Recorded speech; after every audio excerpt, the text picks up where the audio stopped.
Salam alaikum. Ici, on va parler de la notion de ce espace vectoriel avec des exemples. Alors, soit E, un cas espace vectoriel, soit F, une partie de E. Alors, on dit que F est un sous-espace vectoriel de E. F est un sous-espace vectoriel de E si et seulement si les trois conditions suivantes sont satisfaites. Je répète, donc F c'est une partie de E avec E est un cas espace vectoriel. Alors on dit que F est un sous-espace vectoriel de E si et seulement si vérifier les trois conditions suivantes. Première condition, 0E appartenant à F. Deuxième condition, quel que soit x, y appartenant à F, alors leur somme elle est appartenant à F.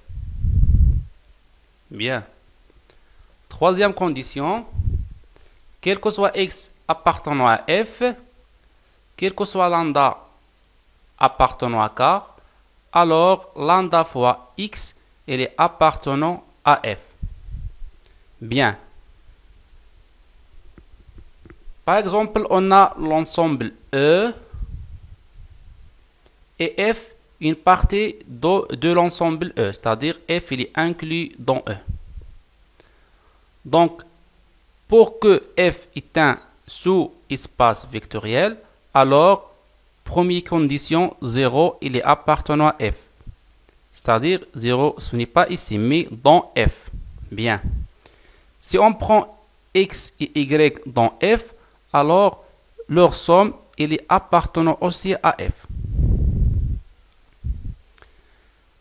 Troisième condition, si on prend lambda quelconque, alors, lambda fois x, il est appartenant à F.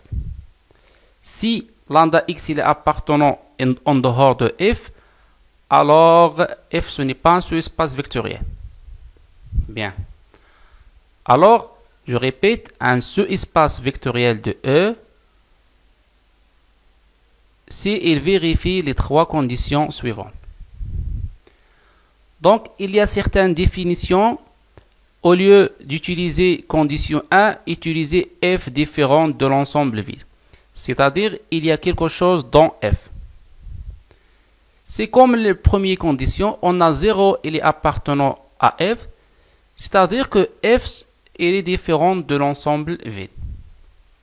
Bien. Donc, remarque 2. Alors, pour montrer que F n'est pas un sous-espace vectoriel, pour montrer que F, ce n'est pas un sous-espace vectoriel de E, alors il suffit de montrer certaines de ces conditions-là. Il suffit une seule condition, premier ou bien deuxième ou bien troisième, pour montrer que F ce n'est pas un sous-espace vectoriel de E. On va voir pour chaque condition un exemple. Pour le premier, il suffit de montrer que 0 n'appartenant pas à F. Elle est claire. Pour la deuxième, il faut démontrer qu'il existe x et y appartenant à F, tels que leur somme n'appartenant pas à F. C'est-à-dire, un contre-exemple, il suffit de prendre un x et un y et de montrer que leur somme n'appartenant pas à F. Ou bien de montrer qu'il existe x appartenant à F, il existe lambda appartenant à K, avec lambda fois x n'appartenant pas à F. Donc, c'est-à-dire, on va prendre un exemple, on prend un x, un lambda, et on fait le produit et montrer qu'il n'appartient pas à F. Donc, on va prendre pour chaque assertion un exemple.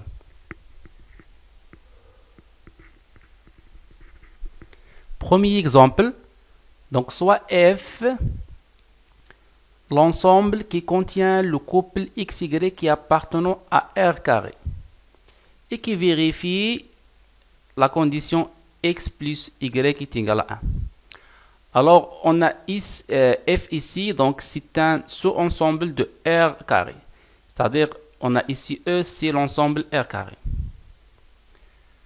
Alors, on va montrer que F, ce n'est pas un sous-espace vectoriel. On va utiliser première condition.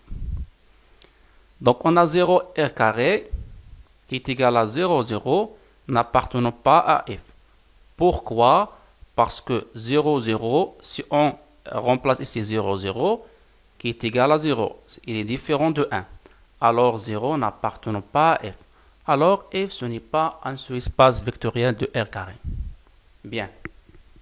Deuxième exemple, on va vérifier, on va utiliser la deuxième condition. Donc, exemple 2, soit F l'ensemble du couple XY appartenant à R carré qui vérifie que X fois Y est égal à 0. Alors, on a ici l'ensemble E, exactement, c'est R carré. Alors, on va prendre un X et Y. On a X et Y ici. On prend un X, un Y, et on va montrer que leur somme n'appartient pas à F. Alors, on prend 0, 1 appartenant à F et 1, 0 appartenant à F. Pourquoi 0, 1 il est appartenant à F? Donc, si on prend, on a X est égal à 0 et Y est égal à 1. Alors, 0 fois 1 est égal à 0. Alors, le couple 0, 1 il est appartenant à l'ensemble F. De même, on a le couple 1, 0, il est appartenant à F parce que 1 fois 0 est égal à 0. Bien.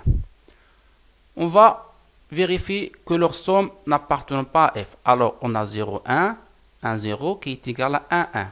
N'appartenant pas à F. Pourquoi? Parce que 1 fois 1, il est différent de 0. Alors, F n'est pas un sous-espace vectoriel de R carré. On passe à l'exemple 3.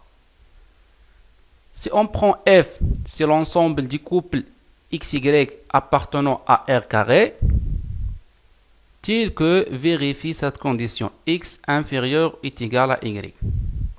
Alors, on a ici l'ensemble E, c'est exactement R carré. Donc, on va utiliser troisième remarque. Donc, troisième condition, on va chercher un X et lambda, tel que lambda fois X n'appartenant pas à F. Alors, on prend 1, 2. Le couple 1, 2, il est appartenant à F. Pourquoi? Parce qu'il est vérifié que 1 inférieur est égal à 2. Alors, 1, 2, il est appartenant à F. On prend lambda, par exemple, moins 1. Moins 1 fois X. X, c'est 1, 2. Qui est égal à moins 1, moins 2. Il n'appartient pas à F. Pourquoi? Parce que ne vérifiez pas cette condition-là. Parce que moins 1 est inférieur pas à moins 2. Alors, F n'est pas un sous-espace vectoriel de R carré. Bien. Donc, proposition. Soit F une partie de E, on a l'équivalence entre les deux propriétés suivantes. On a F est un sous-espace vectoriel de E, c'est-à-dire il vérifie les trois conditions de la définition. Il est équivalent que 0 appartenant à F et quel que soit x, y appartenant à F, quel que soit lambda appartenant à K, alors lambda x plus y il est appartenant à F. Alors, au lieu de vérifier les trois conditions, il suffit de vérifier seulement les deux conditions suivantes. Alors, je préfère toujours utiliser cette proposition pour montrer que F est un sous-espace vectoriel. Pour montrer que F est un sous-espace vectoriel de E, il suffit de montrer les deux conditions suivantes. Donc, on va prendre des exemples pour bien comprendre. Par exemple, si on prend F, c'est l'ensemble des couples XY appartenant à R carré, qui vérifie 3x plus 2y est égal à 0. Alors, on a ici l'ensemble E, c'est exactement R carré. est un espace vectoriel. Alors, la question montre que F, l'ensemble F, est un sous-espace vectoriel de R carré. C'est-à-dire, on va seulement vérifier les deux conditions suivantes. Premier, que 0 R carré appartenant à F. Et deuxième, on va vérifier ça. On a l'ensemble F, le couple X, on a noté bien que on a le couple X, lorsque le couple XY appartenant à F, il est équivalent que ce couple-là vérifie ça. Vérifie 3x plus 2y. Alors, si on a le couple XY vérifie ça, alors ce couple-là, il est appartenant à F. Bien. Donc, première condition qu'on va montrer, c'est que 0 R carré, il est appartenant à F. On a 0 R carré est égal à 0, 0, il est appartenant à F. Pourquoi? Parce qu'on a 3 fois 0 plus 2 fois 0 est égal à 0. Bien. On va passer à la deuxième condition. Donc, on va prendre, donc je veux retour. Donc, si on prend x et y et lambda, et on va montrer que lambda x plus y il appartient à f. Soit parce qu'on a donc dans R carré. Alors, le couple xy et le couple x' y' appartenant à f. Alors que xy, il vérifie ça. 3x plus 2 est égal à 0. Et le couple x', y' vérifie ça. Alors, on va prendre deux couples appartenant à f qui vérifient ça. Soit lambda appartenant à R, on va montrer que lambda fois xy plus x', y' appartenant à f. Bien. Alors, on a lambda xy plus x', y' est égal à cette quantité-là, est égal à ça. Alors, on a le couple, les deux couples. On a ici virgule. Donc, on va noter ça, c'est x, c'est ça, c'est y. Pour montrer que ce couple-là, il est appartenant à f, alors, il faut démontrer que 3 fois x plus 2 fois y est égal à 0. Alors, on va montrer que cette quantité-là est égale à 0. 3, voilà c'est x, voilà c'est y. Qui est égal à cette quantité-là. Je veux factoriser par lambda. On a ici 3x plus 2y. Et on a le couple xy qui est appartenant à f. Alors 3x plus y est égal à 0. Même chose pour ici. On a x', y' appartenant à f. Alors 3x' plus 2 est égal à 0. Alors 0 plus 0 est égal à 0. Alors cette quantité-là est égale à 0. Alors ça, il est appartenant à f. C'est-à-dire ce couple-là, donc ça, il est appartenant à f. Donc on a montré que f est un sous-espace vectoriel. On passe à l'exemple 2. Soit G, c'est l'ensemble des polynômes. On a Rk, Rx, c'est l'ensemble des polynômes qui vérifie P 2020 est égal à 0. C'est-à-dire, si on prend polynôme qui appartenant à G, il est équivalent que vérifie cette condition. P de 2020 est égal à 0. Alors, la question la suivante montre que G est un sous-espace vectoriel de quoi? Oui, c'est un sous-espace vectoriel de l'ensemble de K espace vectoriel Rx. C'est l'ensemble des polynômes. Alors, on va vérifier les deux conditions suivantes. Est-ce que 0Rx il est appartenant à G? C'est quoi 0Rx? C'est exactement polynôme nul. Soit θ le polynôme nul. C'est-à-dire que θ 2020 est égal à 0. Donc il est clair, évident. Pour la deuxième condition, on va prendre P et Q appartenant à G et lambda appartenant à R. Et on va montrer que lambda P plus Q il est appartenant à G. Il est clair que on a lambda P plus Q fois 2020 est égal à lambda P 2020 plus Q 2020. Pourquoi ça est égal à 0? Parce que P il est appartenant à G. Si P appartenant à G, alors il vérifie ça. Alors il est égal à 0. Et on a G, Q il est appartenant à G, alors Q de 2020 est égal à 0. Alors ça est égal à 0. D'où lambda P plus Q appartenant à G. Bien. Exemple 3. Si F c'est l'ensemble des triplés X, Y, Z appartenant à R3 qui vérifie X plus Y moins Z est égal à 0. La question montre que F est un sous-espace vectoriel de quoi? De R3. C'est-à-dire si on prend le couple X, Y, Z appartenant à F, il est équivalent à quoi? Équivalent que le couple X que vérifie cette condition. Bien. Donc, on va vérifier que F est un sous-espace vectoriel de R3. C'est-à-dire, on va montrer la proposition. On va utiliser la proposition. Donc, les deux conditions. Le premier, donc, on va montrer que 0 R3 qui est égal à 0, 0, 0, il est appartenant à F.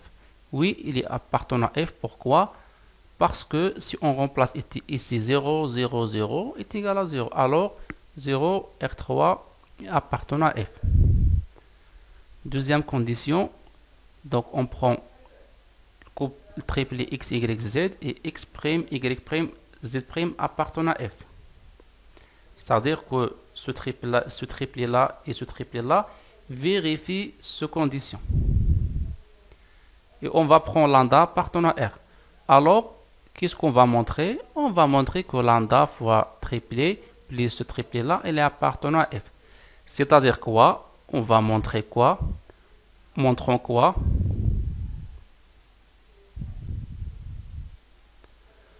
Donc, on va voir qu'est-ce qu'on va montrer. C'est-à-dire, on va mettre ça. Mais, donc, on va voir. On a ça est égal à lambda x plus lambda y plus lambda z plus x', y', z', qui est égal à ça, qui est égal à ce triplé-là. Alors, on va montrer que ce triplé 1, 2, 3, c'est-à-dire on va noter x, y, z, on va montrer ces trois, vérifie ça, que x plus y moins z est égal à 0. X, tout ça x, tout ça y, tout ça z. Alors, on va montrer ça, que les trois sont égaux à 0. Alors, voilà x, voilà y, moins z. Qui est égal, donc je veux factoriser par lambda, qui est égal à lambda fois ça, plus ça. Et on a x plus y moins z est égal à 0. Pourquoi? Parce qu'on a x, y, z appartenant à f. C'est-à-dire, il vérifie cette condition-là. Donc, x plus y moins z est égal à 0. De même, on a x', y', z' appartenant à f. Donc, alors x' plus y' moins z' est égal à 0. Donc, est égal à 0. Alors, donc, lambda fois ça, plus ça, il est appartenant à f. Bien. Donc, proposition 3. On a tout ce espace vectoriel de E et aussi un K-espace vectoriel. Je répète, tout ce espace vectoriel de E et aussi un K-espace vectoriel. Donc, par exemple, tous les sous-espaces vectoriels qu'on a vus dans les exemples sont des espaces vectoriels. Et merci pour votre attention. Fin.